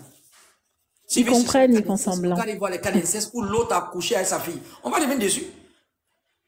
Si les gens vraiment sont sincères, et puis ils lisent la Bible, et puis ils voient en fait ces mensonges-là, vous n'allez même pas dire que je suis le prophète. L'autre a couché avec sa fille dans la Bible, là. Ça vous dit rien? Salomon a marié 1000 femmes, il avait 700 femmes, et puis 300 concubines. 1000 femmes lui seul. Ça vous dit rien? L'autre s'est couché avec sa fille, elle lui donne gage, il lui a donné quelque chose même, comme garant. Déjà, c'était sa fille, elle a couché avec elle. Jésus a mis sa bouche dans la bouche d'une personne, selon eux, en train de soigner la personne. Comme le comportement d'un homosexuel. Moi, j'ai les versets. Ça ne les a pas suffi. Soit ils vont prendre ça, ils vont dire le prophète a marié qui? Zainab. Le mari était qu'à Dieu dit le prophète a marié Zainab. C'est les deux là, ils balancent sur les deux. Et si Norine a dit non, qu'elle fait autre chose. Vous voyez des énormités dans la Bible, des anéries dans la Bible où un prophète est en train de coucher avec sa fille, des cas d'insexe. Ça, c'est la parole de Dieu. Ça, vous n'êtes pas rassasié de ça? L'histoire du prophète de Aïcha, ça fait pitié, quoi, ma chère Aïcha. Ça fait trop pitié, quoi. Ça fait pitié. Après, c'est eux qui viennent nous faire des leçons de morale ici. Ça va devenir haram, je vous dis ça. Ah, c'est parce qu'aujourd'hui, sur les réseaux sociaux, moi, je ne peux pas en train de me fatiguer pour aller apprendre la religion. Quand j'étais en train de discuter avec le frère tout à l'heure, j'étais écouté chez mon professeur arabe. Il était en train de m'enseigner, on a pris 2 heures du temps. Je venais me coucher, puis il a vu passer maintenant. On ne se lève pas comme ça pour parler. Il faut étudier. Le ilm en islam, ce n'est pas n'importe qui explique les choses. Ce n'est pas parce que tu aimes Jésus, tu aimes la Bible, tu parles. Non, tu as appris où? On n'est pas le professeur d'une chose dont on n'a pas été l'élève. Non! C'est ça l'islam. On ne devient pas comme ça, imam comme ça. On ne devient pas un savant comme ça. On ne devient pas un prêcheur comme ça. Non. Tu dis ce que tu dis où? Tu as appris avec qui? À cause d'une petite connaissance universitaire, le gars il lit un peu, il va sur les réseaux sociaux, il veut défendre la Bible, il fait des débats. Tu fais des débats avec qui? C'est pour ça que moi, il n'a pas fait des débats. Quand je vois où j'ai souffert pour aller apprendre, et puis toi, il fait des débats avec moi, c'est ton niveau. Je n'ai pas envie de faire débat même. Non, c'est pas bon même de faire débat. C'est ça où tu as appris ta religion. Et là, le frère Anté parlait tout à l'heure, là, il a parlé du verset là, où on parle de waouh. Les gars ont parlé waouh atif. Ça, le et là, qui rejoint les moines et puis comme ça. Qui rejoint les moines et puis les rabbins. Tu vois, l'expliquer. S'il vous pouvez vous muter, s'il vous plaît, les nouveaux arrivants, Laël et académiciens. Merci de vous muter, s'il vous plaît. Merci.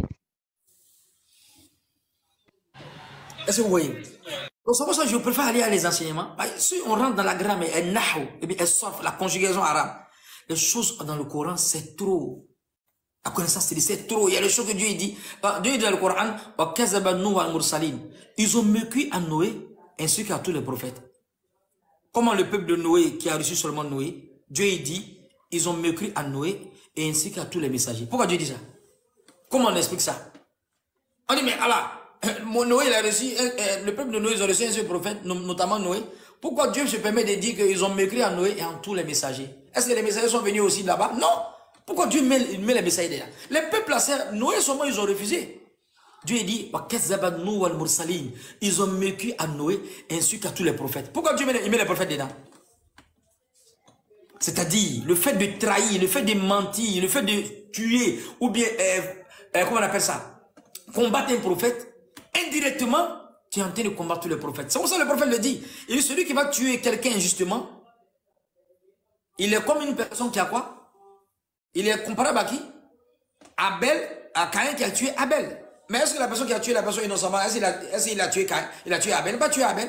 Le prophète dit, comme c'est le premier qui a fait le meurtre, tous les gens qui vont tuer les gens innocemment, c'est comme s'ils sont dans la même famille de qui? C'est comme s'ils ont tué Caïn aussi. Enfin, ils ont tué Abel aussi, la même chose. Est-ce que ça veut dire qu'ils ont vu Abel? Le prophète, Allah dans le Coran dit, ils ont mécru à Noé ainsi qu'à tous les prophètes. Les prophètes ne sont pas venus au peuple de Noé. C'est-à-dire, l'action de la révélation, le fait qu'ils ont trahi la révélation, c'est comme s'ils ont trahi tous les prophètes, bien que les prophètes ne sont pas encore venus. C'est la même chose. Quand Dieu dit au prophète, le frère disait la dernière fois, quand Dieu dit au prophète, j'ai pardonné tes péchés passés et tes péchés futurs. Mais comme les péchés qui ne sont pas encore venus sont d'office déjà pardonnés. Quel est le sens de cette parole? Ça, c'est la connaissance stylistique. Mais si quelqu'un est pauvre dedans, il n'a pas appris, on appelle ça, elle balaga. Si vous n'avez pas appris ça avec un savant, les gens vont se perdre. C'est comme le Coran, il y a balaga, elle mantique, elle surf, elle nahu. Tout ça est dedans. C'est ça que j'ai venu apprendre en Égypte. Vous pensez qu'on se lève, on parle du Coran? Quand il se lève le matin, il n'aime pas laver son visage, tu vas bien expliquer le Coran en français.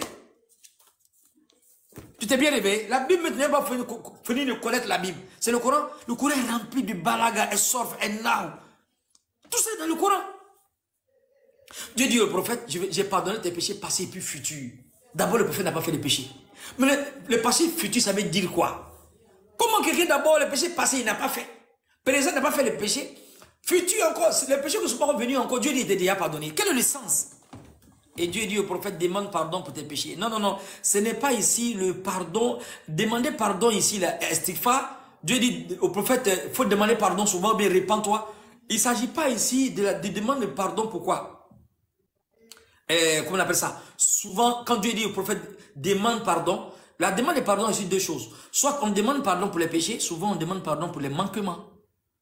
Donc si le prophète n'a pas fait un péché, et puis il n'a pas fait un péché, aucune personne ne peut me démontrer que le prophète a fait un péché.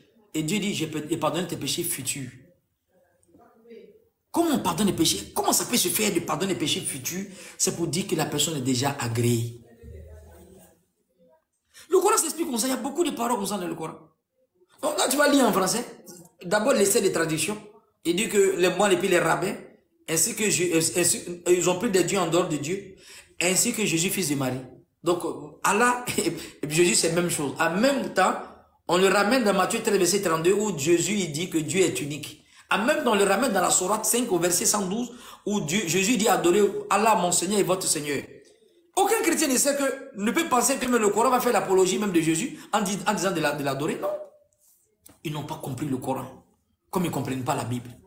Donc, comme ils aiment les débats, au lieu même d'aller apprendre, s'asseoir, ouvrir même un théologien pour lire, ils piochent des choses, des livres sur Google, ils viennent, ils disent ils sont savants. Non, non, non, non, non. Tu peux mettre des livres, tu vas rassembler comme ça. Mais si tu n'as pas la quintessence, si tu n'as pas appris avec quelqu'un, vous pensez que les théologiens chrétiens même qui faisaient, en fait, sincères, hein, je veux dire sincères, qui ont étudié avec les gens, ils ne sont pas levés un jour comme ça. Ils ne sont pas levés un jour comme ça, non. Bien qu'entre eux, il y a des contradictions. Donc, on ne peut pas se lever pour pêcher certaines paroles, prendre des livres comme ça. Nous, en islam, quand tu prends un livre, avant d'expliquer aux gens ce livre-là, même si tu sais lire en arabe, tu es obligé d'aller t'asseoir devant un savant, et puis il t'explique, bab par bab, chapitre par chapitre, chapitre par chapitre. Bon, nous, on se lève, comment je sais lire en français, je prends en français et je lis en même temps. Non. Il y a des exemples, il peut donner plein d'exemples comme ça. Il y a un gars qui a pris, il savait lire l'arabe, il a pris un livre où ça parlait des hadiths du prophète. Et c'était écrit en grand caractère. Vous savez, quand tu écris le IA, bon, il y a un tableau que je n'ai pas envoyé, quand tu écris le IA comme ça, il y a 2 points en bas. Quand on met le 2 points en bas, c'est pour dire que c'est la lettre IA. S'il y a 1 point en bas, c'est la lettre bas. Donc le bas, la différenciation entre le IA et puis le bas, le Y et puis le B, dans la langue arabe, ce sont les ponctuations. S'il y a 2 points, ça devient quoi? IA. S'il y a 1 point, ça devient bas. Donc le hadith dit, Habbat Sawda, Shifa min kulli da'i.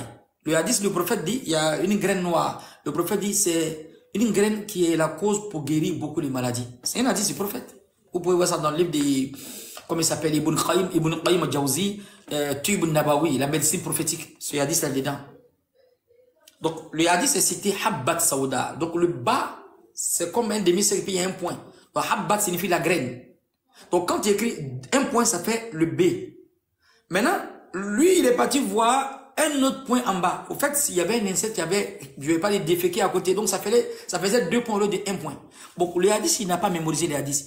Il n'est pas arrivé un savant pour apprendre les hadiths. Comme il sait lire en arabe, lui, il a vu les 2 points. Alors que le deuxième point, c'était une faute. C'était un animal qui avait quoi? Un insecte qui avait déféqué. Donc, ça fait ya.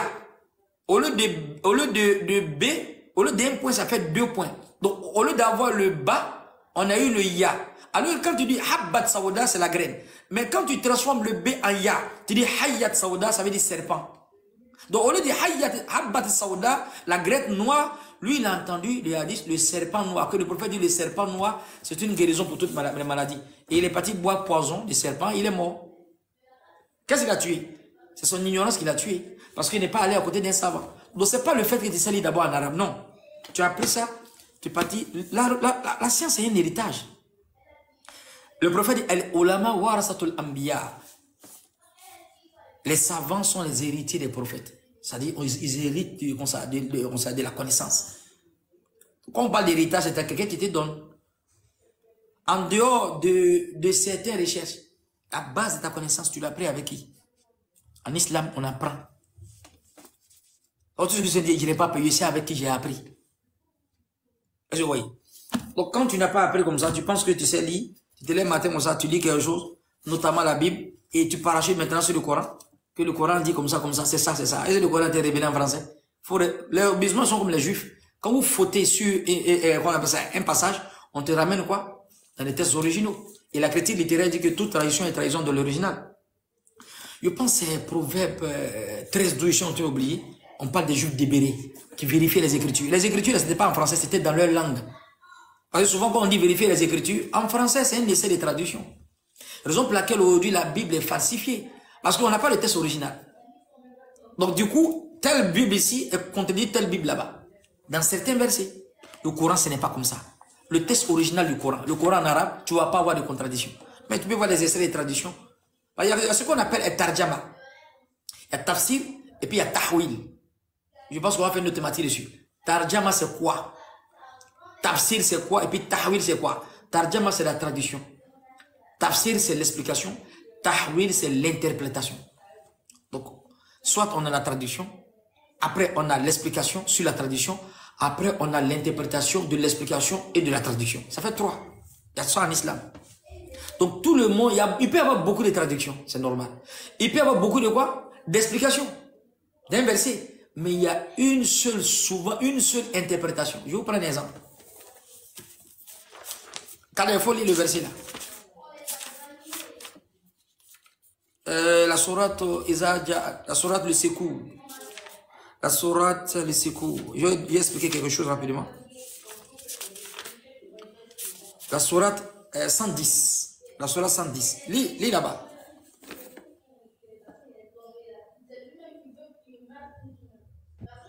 La sourate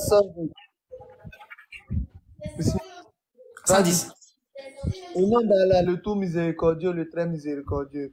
Lorsque vient le secours d'Allah ainsi que la victoire, et que tu vois les gens entrer en foule dans la religion d'Allah, alors par la louange, célèbre la gloire de ton Seigneur et implore son pardon, car c'est lui le grand accueillant au repenti. Très bien.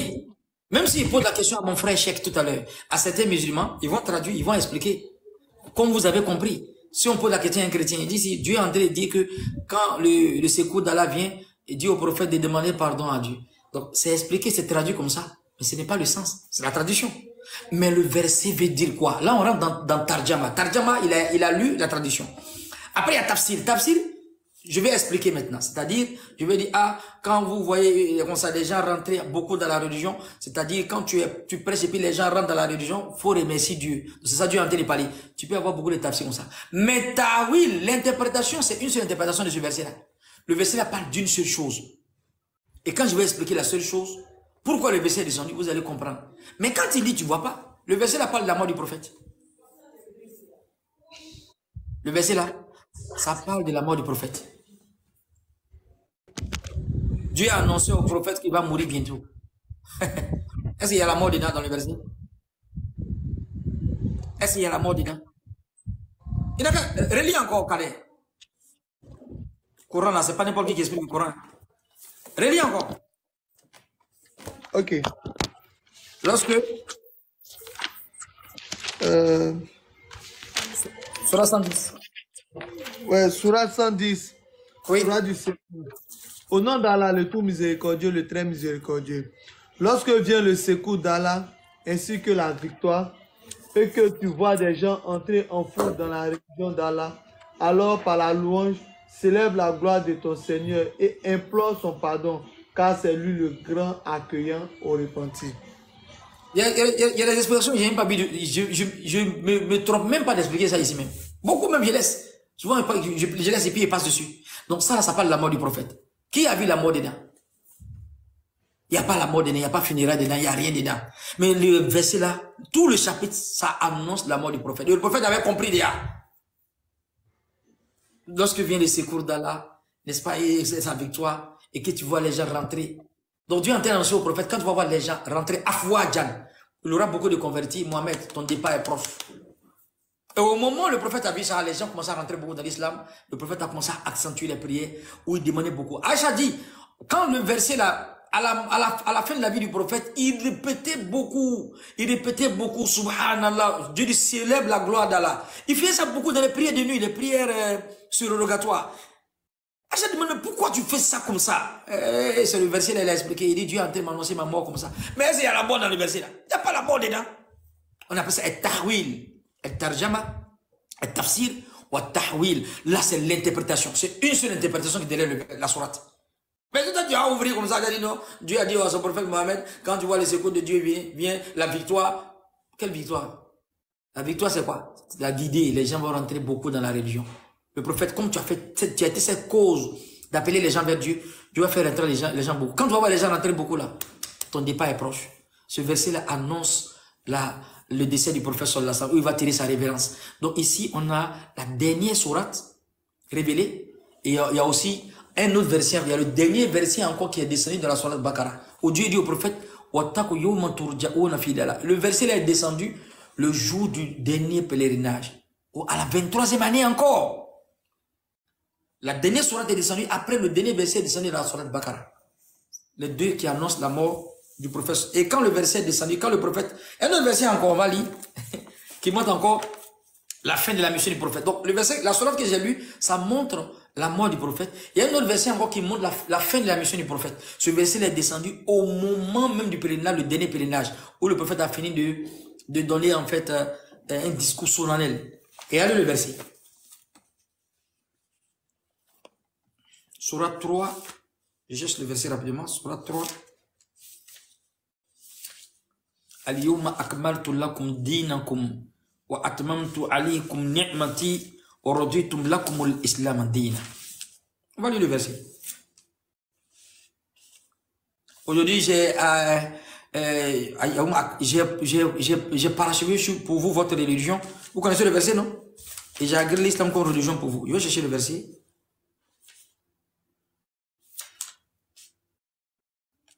Al-yawma akmaltu lakum dinakum. Surat 3. Wa atmamtu alaykum ni'mati wa raditum lakumul islam dina. Qui connaît le verset rapidement? Surat 3 au verset. Surat 3, 19. Le 19? Cheikh Adam, merci beaucoup. Je suis parti. Merci, Cheikh Adam. Surat 3, verset 19. Lis, Cheikh.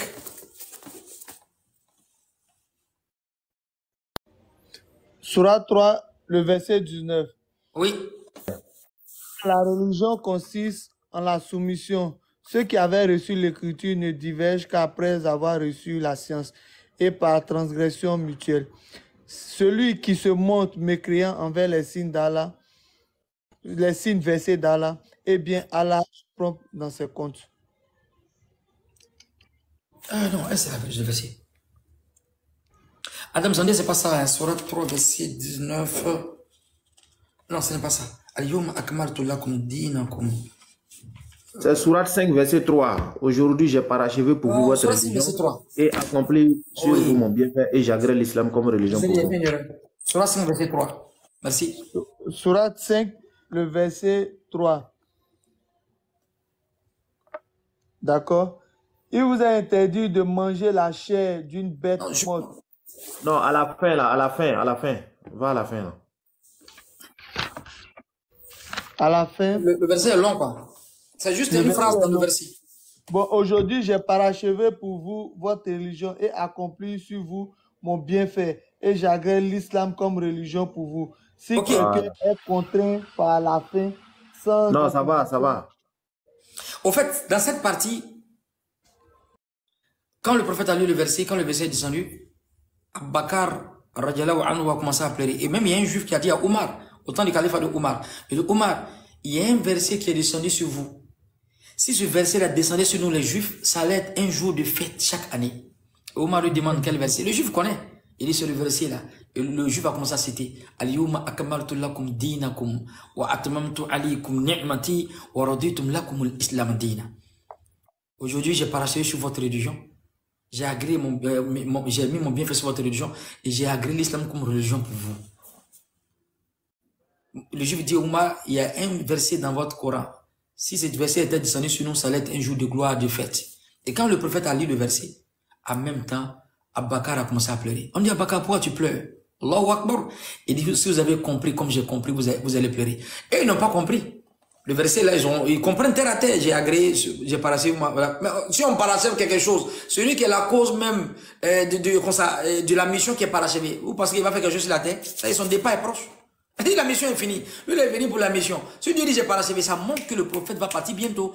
Abakar dit ce verset là montre que le prophète n'a plus encore longue vie. Ce n'est pas fait 6 mois, il est décédé. C'est ça qui est le Coran. On n'interprète pas comme ça. Et même dans la sourate que le frère a lu, la sourate 110, après la mort du prophète, Oumar Ibn Khattab, il a appelé les gens chez lui à la maison. Vous savez qu'on appelle les vieux là, et puis on appelle un enfant, les vieux ne sont pas trop contents. On est là et puis tu appelles un enfant dans la 6 comme ça, ils n'étaient pas trop contents. Donc Oumar a fait exprès quoi, pour montrer la valeur de la connaissance de Ibn Abbas qui avait une grande science. Il a appelé les vieux là de la Mecque, les musulmans, et puis il a appelé Ibn Abbas. Il dit Ibn Abbas, viens t'asseoir. Donc les vieux sont là, Oumar est là, tout le monde est grand, Ibn Abbas est un peu gelé avec eux. Mais c'était un peu bizarre. Oumar a vu qu'ils ont négligé l'enfant. Oumar a fait exprès maintenant. Et il a posé une question. Il dit les vieux, qu'est-ce que vous dites de ce verset là, la sourate? Expliquez-moi un peu le verset. Isaïa, quand il a lu là. Sourate 110. Lorsque le secours d'Allah vient et tu vois les gens rentrer beaucoup dans la religion de son Seigneur, la victoire de Dieu. Oumar a posé la question. Il dit, mais qu'est-ce que vous comprenez de ce verset là? Les vieux sont partis à gauche. C'était les musulmans. Il dit, bon, le verset là signifie que Dieu va ouvrir, il va faire sa victoire aux prophètes, aux musulmans. Les gens vont rentrer beaucoup dans l'islam. Il a demandé à un, il a dit la même chose. Il a demandé à l'autre, il a dit la même chose. Il dit 3, il a dit la même chose. Il a fait exprès maintenant. Dernièrement, il va demander à qui? Aux jeunes qu'ils ont négligé Ibn Abbas. Ibn Abbas, Marayuka, quel est ton avis sur le verset? Lui, il avait la connaissance et puis il a appris comment on appelle ça, l'exégèse du Coran. Ibn Abbas dit, le verset là montre le départ du prophète seulement. Oumar Ibn Khattab a dit quoi? Je ne connais pas d'interprétation plus que ce qu'il a dit. C'est-à-dire, derrière toute la sourate là, les vieux sont partis en hors-jeu. L'enfant a dit la vérité. Oumar a dit en dehors de cette explication, je ne connais pas une interprétation en dehors de celle-là. Ça montre réellement le départ du prophète. C'est comme ça on explique le Coran. Quand il prend un verset où Dieu dit, ils ont pris les moines et puis les rabbins comme des dieux en dehors de Dieu. Mais le verset là-bas devait faire, mais les chrétiens qui étaient au temps du prophète, des musulmans, les chrétiens encore, qui étaient convertis à l'islam, ils vont retourner encore dans l'idolâtrie. Pourquoi les juifs qui étaient musulmans, ils ont vu ce verset là encore, ah, ils n'ont pas dit, donc allez, puis juifs sont la même chose. Tiens, on s'est trompé, on retourne encore dans l'idolâtrie. Mais il y a un juif qui était là, le verset est descendu, il n'a pas dit demander au prophète encore. Il dit, mais le prophète, je ne comprends pas le verset. Lui, il n'a pas balbutié comme certains. Et lui, il n'a pas pris Jésus. Et puis même, lui a compris le verset, mais le fait que le prophète dit, Allah dit dans le Coran qu'ils ont pris les moines et puis les rabbins. Mais lui, il n'a pas adoré les moines. Lui, il a adoré peut-être une fausse divinité, notamment Jésus, bien d'autres. Il n'a pas adoré les moines.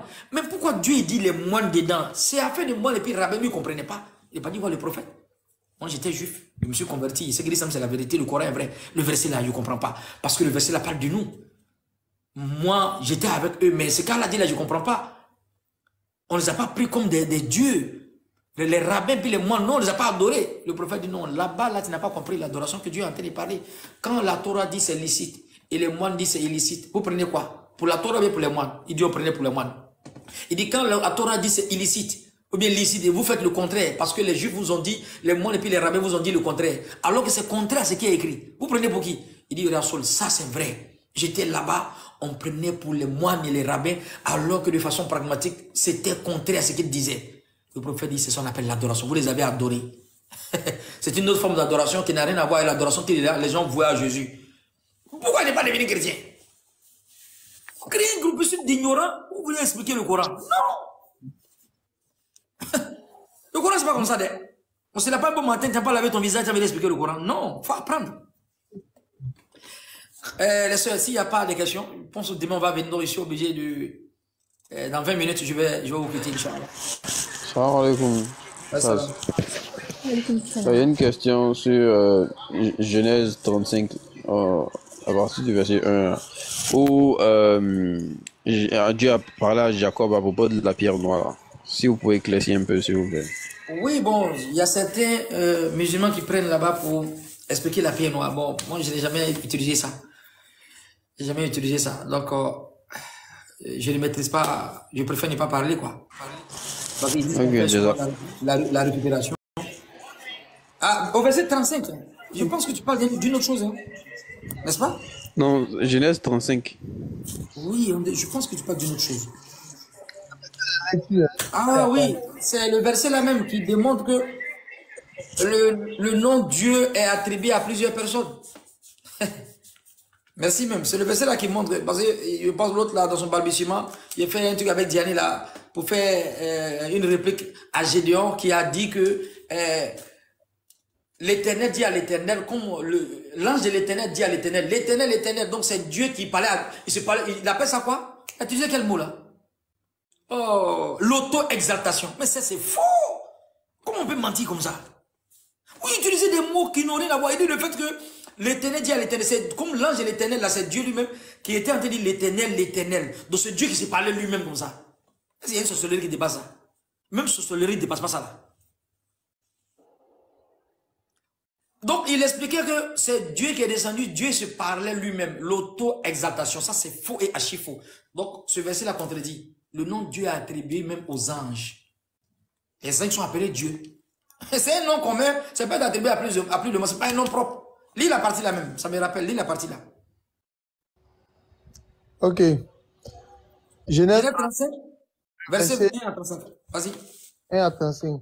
Dieu dit à Jacob, lève-toi, monte à Bethel et demeure-y. Là, tu dresseras un autel au Dieu qui t'a paru lorsque tu fuyais Ésaïe, ton frère. Arrête-toi là. Donc, qui dit à Jacob? C'est Dieu, n'est-ce pas? Ah, maintenant, le Dieu encore qui dit à Jacob, il dit encore, tu vas adresser un autel au Dieu qui t'a apparu. Pourquoi il n'a pas dit à moi? Il parle ici d'un autre Dieu. Il s'agit de quel Dieu? Ça dit, même la connaissance stérécide de la Bible, les chrétiens n'ont même pas compris. Vous venez venir dans le Coran? Non, hein? Et ça, on a étudié. Si je n'avais pas étudié, Wallah, je n'allais même pas mentir. Je n'allais même pas venir dire que non. Non, non. En fait, faut qu'on soit sincère. C'est pas parce qu'un musulman va prendre un verset dans la Bible que vous ne connaissez pas et puis il dit la vérité, tu vas venir contredire comme Barça et puis Chelsea. Non, c'est pas faire le ballon, c'est pas faire le match. C'est pas Sec Africa. Tu connais pas, tu ne connais pas. Mais si tu envoies un verset du Coran tout à l'heure que tu as étudié avec peut-être un savant, tu envoies un verset du Coran que tu expliques et que c'est le verset du Coran est vrai, pas tu es chrétien. Wallah, ici c'est vrai, je vais dire c'est vrai. Pourquoi discuter? Mais je pense que le prophète dit Al-Kibr batarul haq wa kamtu nas. L'orgueil, c'est le fait de ne pas accepter la vérité. C'est-à-dire que c'est vrai. Comme les musulmans, il dit là, nous l'équipe dit ça. La Bible n'est pas mal déposée des chrétiens. Non. Si tu veux lire, tu lis. Si tu as une vérité, tu vas faire sortir. Mais si tu mens parce que tu es chrétien, on va t'arrêter. Donc ici, le verset dit, Genèse 35, verset 1 à verset 5, Dieu dit à Jacob, le Dieu qui dit à Jacob, c'est le créateur, Rabbul Alamin, Rabbul Iza, Al-Hayyul Qayyum, Jalla Jalaluhu. C'est Allah qui dit à Jacob, lève-toi, il donne l'ordre.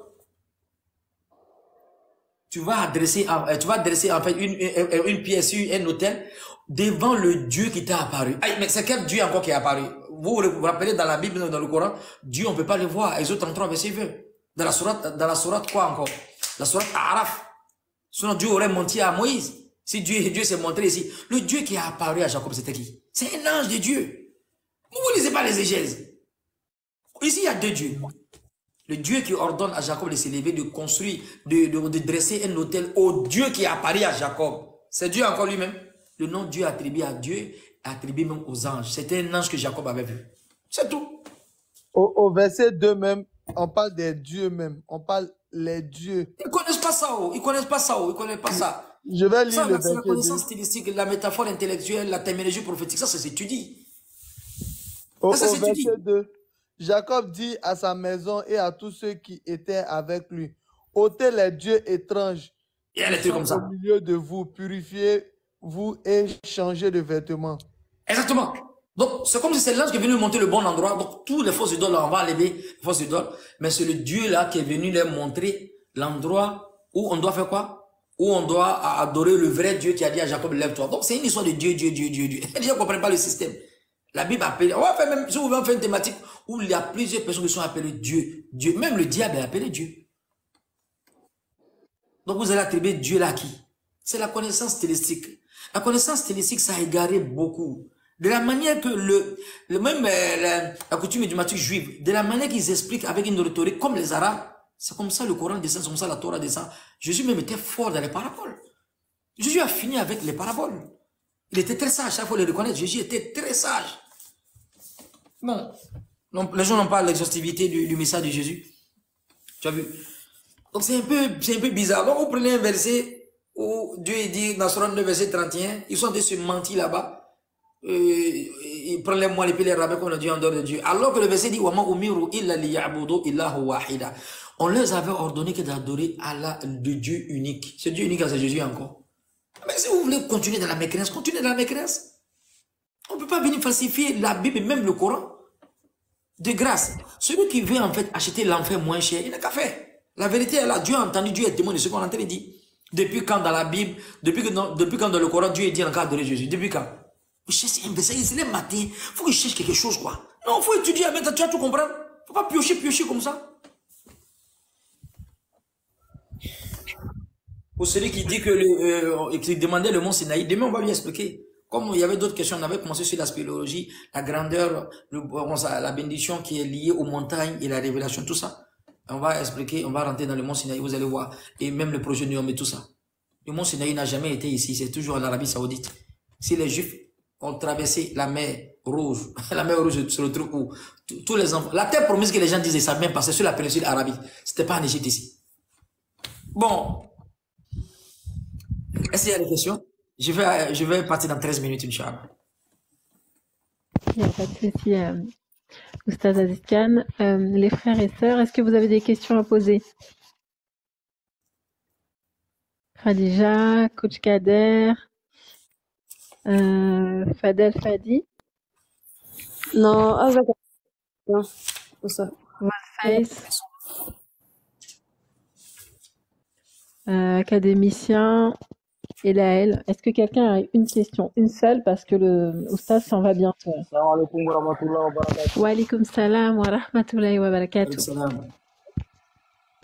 Il y a une question à poser. Bon, depuis, ça fait maintenant pratiquement une semaine à 2 semaines, je pose la question, mais apparemment... J'entends rien. On t'entend très faiblement après, votre face. Désolé, j'ai l'habitude de parler doucement. Donc, je disais, Oustaz, il y avait une préoccupation par rapport à une question. Vous avez dit la dernière fois, je répète votre propos, hein. Vous avez dit, et si on sera, qu'on ne sera plus? C'est qu'en réalité, on n'a jamais été.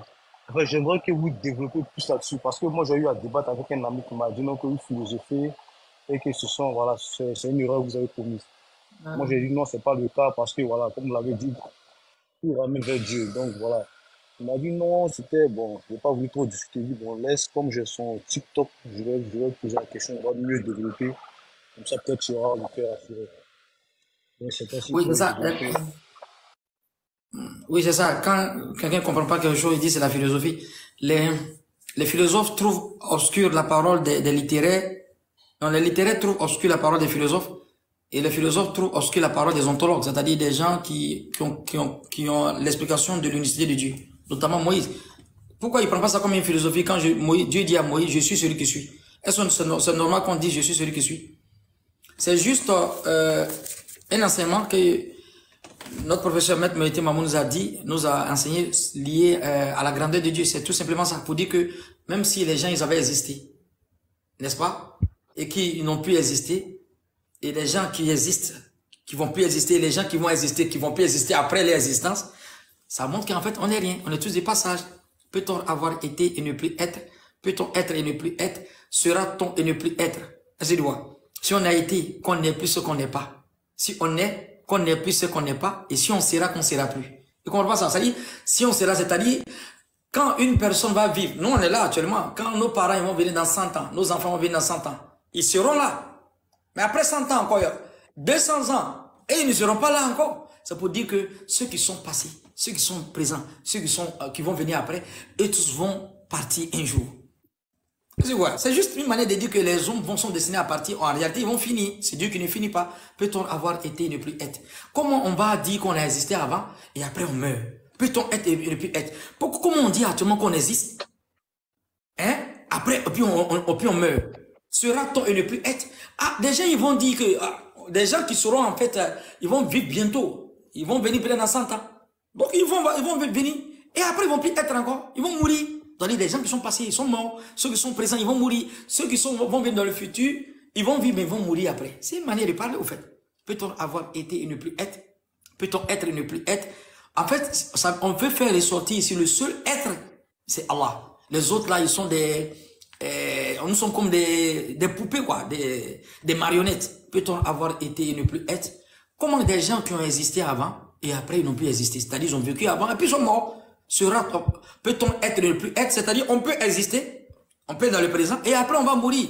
Sera-t-on et ne plus être? Des gens qui vont venir dans le futur, ils vont vivre et puis ils vont mourir. Si on a été, qu'on n'est plus ce qu'on n'est pas. Si les gens ont vécu avant et puis ils sont morts, en réalité, c'est que c'est pas une vraie vie. C'est une vie qui est dépendante d'une autre vie qui est la vie d'Allah. Parce qu'Allah, il n'y a pas un jour qui n'est pas là. Mais nous, il y a un jour que les gens ils ont vécu et puis ils sont morts. Je ne sais pas si vous me comprenez. Peut-on avoir été et ne plus être? Peut-on être et ne plus être? Sera-t-on et ne plus être? Si on a été, qu'on n'est plus, c'est qu'en réalité, on n'est pas. Notre vie, là, c'est pas une vraie vie, c'est une vie qui est dépendante de notre vie. Donc, le fait que notre vie est dépendante de notre vie, en réalité, on n'est pas. Donc, si on a été, qu'on n'est plus, c'est qu'on n'est pas. C'est-à-dire, si on a vécu avant, les gens qui ont vécu avant et puis sont morts, en réalité, ils sont vraiment des créatures, ils ne sont pas les créateurs. Si on est, qu'on n'est plus ce qu'on n'est pas, c'est-à-dire, le fait qu'on est présent actuellement, on vit. Après, tu entends que l'autre, il est mort là demain, alors qu'on était là, et puis il est mort dans le présent. En réalité, c'est une créature. Peut-on avoir été et ne plus être? Peut-on être et ne plus être? Sera-t-on et ne plus être? Si on a été, qu'on n'est plus ce qu'on n'est pas. Si on est, qu'on n'est plus ce qu'on n'est pas. Et si on sera, qu'on ne sera plus, c'est qu'en réalité, on n'a jamais été. Si des gens encore qui vont vivre après nous, et après, ils vont vivre. Même si nous, on n'est plus là. 100 ans après, ils vont vivre. 200 ans après, ils vont vivre. Mais après, ils seront là. Mais après, ils vont plus être là encore.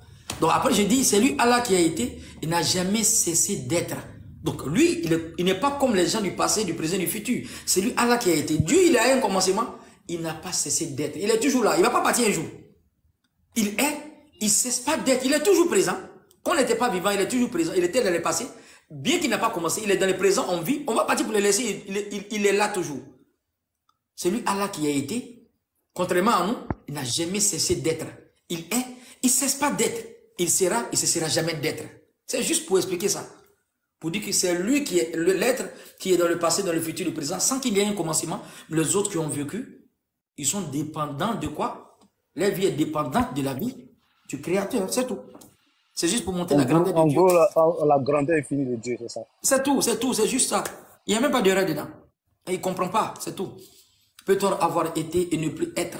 Peut-on être et ne plus être? Sera-t-on et ne plus être? Si on a été, qu'on n'est plus ce qu'on n'est pas. Si on est, qu'on n'est plus ce qu'on n'est pas. Et si on sera, qu'on ne sera plus, sans qu'en réalité on n'a jamais été. C'est lui, Allah, qui a été, il n'a jamais cessé d'être. Il est, il ne cesse pas d'être, il sera, il ne cessera jamais d'être. La causalité des causalités sans causalité, et la finalité de toute finalité sans finalité, il est à la base de toute chose sans que rien ne soit à sa base, il est l'intemporel-spatial, c'est tout. Merci. Merci. Ok, Vouloir le concevoir, c'est concevoir qui ne peut être conçu. Merci.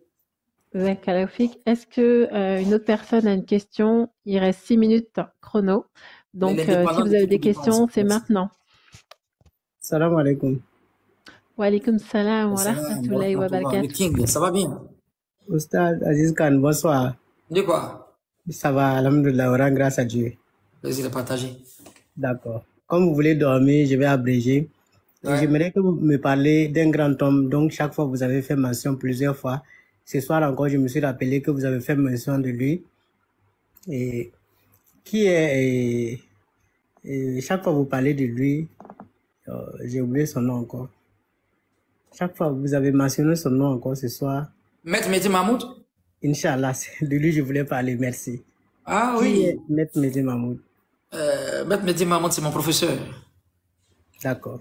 C'est mon professeur qui me prend il y a plusieurs années. C'est lui qui ne veut pas que je fasse les débats, quoi. Donc chaque fois, je pense qu'on lui envoie certains messages. Il m'a dit de ne pas faire les débats. Il m'a dit de ne pas faire débat. Donc c'est un professeur qui est beaucoup connu. Il a commencé l'étude comparée de la Bible et le Coran il y a très très longtemps, depuis en 96. C'est lui-même qui a animé la Sorbonne, à la Sorbonne, au plateau. Et pour les fonctionnaires qui le connaissent, nos parents qui le connaissent, ils passaient à l'émission Allahu Akbar. C'est il y a très longtemps. Donc les débats même qu'il faisait, ça c'était avant même Abdul Majid. Je pense que notre docteur Abdelmajid le connaît très bien. Donc, c'est lui qui a commencé les débats avant, depuis 96, avec Bamba El Kafoum. Je me rappelle, mais ils avaient publié même en 99 au cinéma du plateau le débat, le grand débat avec Ahmed Didal, avec qui là. Et c'est ça, non, Jimmy Chouaga. C'est ceux qui ont publié ça la première fois. À ce moment, les gens ne connaissent pas les titres comparatifs. Nous, on venait de se convertir en 96, donc on a connu ce mec-là. Vraiment, c'est mon professeur jusqu'à actuellement. Je me réfère beaucoup à lui. Il m'a donné beaucoup d'enseignements. Donc, il dit le Coran ne s'explique pas en une seule manière. Et il dit aussi que les débats des Bibles plus Coran, c'est-à-dire tel verset a dit, ce sont des débats, un jour ça va prendre fin. Parce que si quelqu'un est limité, eh bien, il fait tous ces mêmes débats-là, il sera limité sur le Coran. Parce que le Coran explique beaucoup de choses. Le Coran n'est pas limité au débat. Le Coran parle combien de fois de Jésus, mais le Coran fait beaucoup de démonstrations sur les sciences modernes et tout ça. Donc, en plus de ça, il m'a enseigné ça, il m'a aussi enseigné les sciences modernes et tout ça. Donc, c'est un savant qui, d'abord, je ne vais pas dire médecin, il est dans, comment on appelle ça? Ils ont un mot là, dans la médecine, ils ont un mot là. Tronc commun, un truc comme ça. Il maîtrise ça aussi. Et il a appris beaucoup de sciences. Il a appris beaucoup de sciences. Beaucoup de savants que vous connaissez dans l'étude comparative se sont référés beaucoup à lui. Est-ce que vous voyez? Donc, il a dit que le Coran est rempli de beaucoup de mystères, plusieurs mystères, à des compréhensions polysémiques et multisectorielles. Donc, faut pas, on va limiter le Coran au débat. C'est pour ça, chaque fois même, je préfère même faire des enseignements sur d'autres choses du Coran, au lieu même de rentrer dans certaines explications. Donc, quand les gens viennent avec les versets du Coran, je suis obligé même de venir avec les débats. Sinon, mais il m'a dit de ne pas faire les débats. C'est pour ça que quand j'étais avec Gianni, chaque fois on faisait des cours. Donc, il a beaucoup de connaissances. Il est là actuellement. Il est là. Ça coûte lui-même, je vais retourner à Abidjan peut-être dans 3 à 4 mois. Parce que depuis 5 ans, je suis ici. Et je prends toujours des cours avec lui à distance. Donc, comme on doit écrire des livres là, il doit venir ici. On a déjà des livres qu'on doit faire sortir. Maître Meïté Mahmoud. Il est à Abidjan, il peut vous donner son numéro. C'est un grand savant, un grand conférencier, islamologue. Et c'est lui qui est le concepteur de l'arithmo-islamologie. Il expliquait le Coran avec les lettres et puis des nombres. Il a aussi cette spécialité-là. Cosmologue, il a une connaissance aussi de la cosmologie. En similarité avec le Coran, il est très avancé dans la connaissance. Et c'est un grand intellectuel aussi. Ça, c'est mon professeur, ça. Donc, tu sais, la connaissance est sacrée. Quand tu envoies un thème, ou bien une thématique, ou bien un enseignement, il faut montrer que ça ne vient pas de toi. Ça ne va pas te diminuer, au fait. Il faut citer toujours la personne qui t'a enseigné. Tu vois les rapporteurs des hadiths, quand il dit, Ibn Majah a dit que Abu Huraira a dit, il a appris de son père, de son grand-père. C'est comme ça la science. On ne se lève pas comme ça pour dire des choses. Il faut prendre avec quelqu'un. Ça montre qu'il a étudié à quelque part. Lui aussi, il avait des professeurs, mais avec l'effort aussi, n'est-ce pas? Il a eu beaucoup de connaissances dans ses recherches. Est-ce que vous voyez? Lui, il me dit aussi, si son professeur, il dit non, lui, il est trop passé. La langue arabe, comme il ne maîtrise pas toute la langue arabe, avec tout ce qu'il a dit maintenant, moi, je suis allé apprendre l'arabe, n'est-ce pas, et chercher à mémoriser le Coran pour faire, en fait, essayer de mettre ça ensemble pour essayer de développer. Donc, tu as vu, c'est ça. C'est mon maître, il est à Abidjan. Mais il était Mahmoud. Alhamdulillah, je suis très content. Vous êtes mon animateur à la fois. Salam alaikum. Il y a longtemps que je vous admire beaucoup. Oui. Mais vu que vous aussi, vous avez plusieurs fois parlé d'une autre personne, ça fait que bon, je l'admire aussi, mais ça le connaît. Donc voilà pourquoi je voulais que vous essayez de développer un peu. Chaque fois que vous avez parlé, vous avez cité son nom, mais je ne l'ai jamais vu sur un écran, aucun écran. Plusieurs fois, j'ai tapé son nom sur Facebook, jamais je le vois. Il n'est pas sorti comme ça. Une fois, j'ai obligé, Diane m'a dit de l'appeler, il est sorti 2 fois. Vraiment, j'ai insisté, il est sorti 2 fois. Sinon, il est en train de faire des livres actuellement. Il devait venir en Égypte ici, mais il faut que moi je retourne avant qu'il ne vienne. Tu as vu?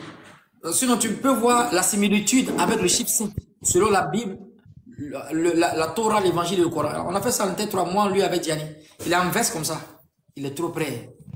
Ah, il est trop près. Faut voir sur YouTube, tu vas voir. Ok, d'accord. Merci, maître. Kalaoufik, frère. Donc, le temps qui nous était imparti est fini. Donc, Oustaz Aziz Khan, on a plaisir à t'écouter, mais on va devoir voilà, se séparer de toi. On va te laisser donc conclure et te laisser te reposer pour que tu viennes en forme encore et nous délivrer un enseignement de qualité. Oui.